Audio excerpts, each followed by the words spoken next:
Your money is in trouble as we get closer and closer to the implementation of the digital dollar here at home. Remember when I told you guys that CBDC would be implanted into our skin and how different companies were trying to push for that quote unquote convenience? Now you have to wonder, could this be the end of cash? Wallet More is selling microchips implanted in your hand as an alternate payment. Could this be the future? Maybe.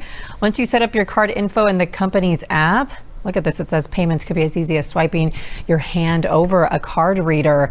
Now, you're probably thinking, Ron, this is old news. They've been trying this thing for years now. And yes, guys, I agree. They've been trying, but were you aware that Whole Foods is already using another form of it? They had it for some time now. Soon, you will be able to pay for groceries at every Whole Foods in the U.S. with just a swipe of your hand. Amazon says that the pay by palm technology will be at all of those stores nationwide by the end of the year.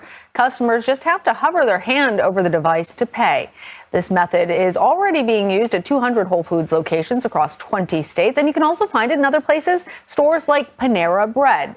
Hardware editor at TechCrunch, Brian Heater, joins us now. Brian, let's just start off. Tell us how this technology works. Sure. So in terms of the actual enrollment process, the first time you go to one of these Amazon One locations, you wave your hand over it. That will enroll you in the program, and then you associate that with a credit card that you have on file. In terms of the actual underlying technology behind it, it's not actually getting a read of the palm itself, which, I think is what most people expect. It's actually taking a look at the vein patterns underneath your hands, which Amazon is effectively saying is a way to do this kind of biometric identification without actually giving any identifying information away. Well, any thoughts on that? Let's try it in the comments. If you were comfortable with either giving away your palm vein patterns or have an implant put into you, just comment 1. And if not, then comment 2. I'm really interested to see how diverse the answers are going to be down in the comment section. Also, don't forget to drop a quick like for the video. The algo is not going to like the truth that I'm about to share with you guys. So I'm going to need all the help that I can get from you guys. And since you're already here, please consider subscribing to the channel. That way you can stay updated on the information that you need to know. And this is information you're not going to get anywhere else. Appreciate that, guys. Currently, regular bank deposits, cash, and cryptocurrencies issued by the private sector, such as Diem and Bitcoin, all have a few features that make them useful. But the hope is that publicly available CBDCs would have all these desirable characteristics. Unlike your savings in a commercial bank, which rely on the bank's promise to fulfill, CBDCs are recognized by law and backed by the power of the central bank, which cannot go bankrupt. For example, if a commercial bank collapses, part of your savings could potentially be wiped out. But this wouldn't be the case for CBDCs, which could be as trusted as cash, as convenient as a payment app, yet also benefit from the same blockchain technology which underpins cryptocurrencies.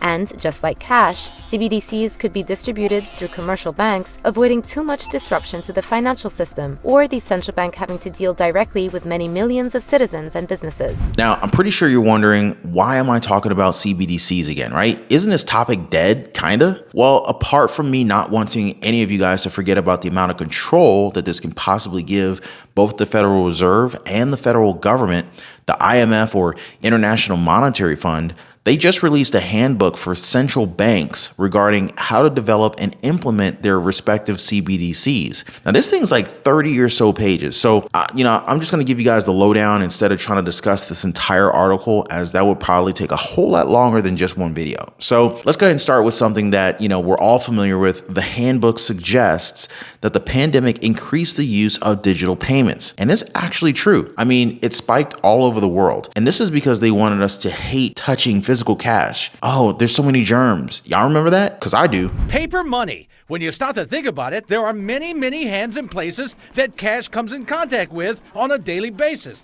And yes, the experts tell us what some might expect. Diseases and viruses such as COVID-19 can be transmittable through fomites, surfaces that have been handled by an infected person. So viruses will survive, and these are viruses in general, survive on surfaces different amounts of time. And that would include a porous surface such as cash. Did you know that? No, I was not aware of that. I mean, it's already got me paranoid out here. So I'm in there getting hand sanitizer and bleach, but I don't know, I guess now you gotta wear gloves. Just make you want to use a debit card, credit card. It is why medical experts are urging people to take precautions. Now, with those answers alone, it makes you think that the C-19 virus was made so that people would prefer to switch on to money that couldn't be seen or touched. But I digress. I don't have any proof that this was the reasoning for the pandemic, but it sure is convenient, isn't it? But sure, this paper from the IMF actually discusses how the increased use of a CBDC can reduce dollarization, meaning that cash that you have in your wallet, you're not going to need it if they succeed with this digital tender. But don't worry, guys. They're telling us that these digital dollars are just as safe, if not safer, than physical cash. Are y'all buying that? You see it right here. But what about tracking our purchases? Surely that's not true, right? I mean, that's probably a conspiracy theory cooked up by nut jobs who don't trust these people with the amount of power that they have, right? Well, wrong. The IMF clearly says that the CBDC could be designed, and that key word here is could, but they're saying it could be designed to preserve privacy for small, low-risk transactions. It also says that they're going to have a balance between protecting our privacy as well as having the need, and that part I just love, having the need to gather information for regulatory purposes. You see how vague that is? And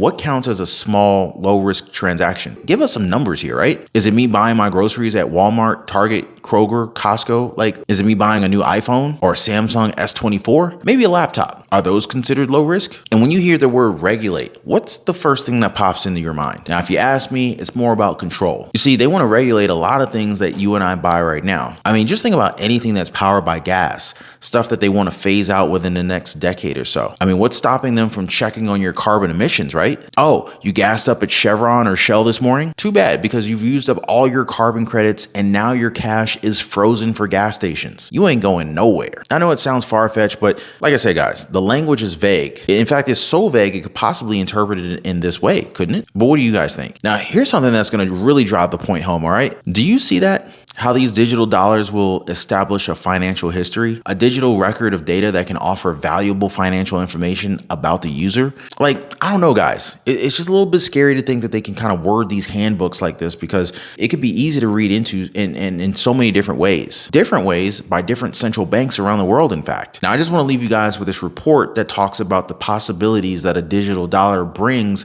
into the table, especially with what we can and what we cannot do with our own money. And no, it's not encouraging to hear this. Can you buy meat, or do you have to buy bug-based meat? They can control everything that you purchase with a digital dollar, and whether you can purchase anything. Well, that's also the point, too, because if you overstep perhaps your monthly carbon footprint, right, or if you say something that the government doesn't like, you engage in wrongthink, they'll be able to turn off your access to your own money. So you will not be able to buy or sell anything. This is what I mean about how dangerous it is. You're shut out of the economy if you're a wrong You are thinker. shut out of the economy. What do you guys think? We can see with our own eyes the progression towards this change, but I feel as if we still have a chance to stop it so long as we spread this message far and wide enough so that enough people will realize what's happening. Make sure you share your thoughts on this down below, and before I go, I want to thank you guys for your time. Keep safe, and I'll see you on the next one.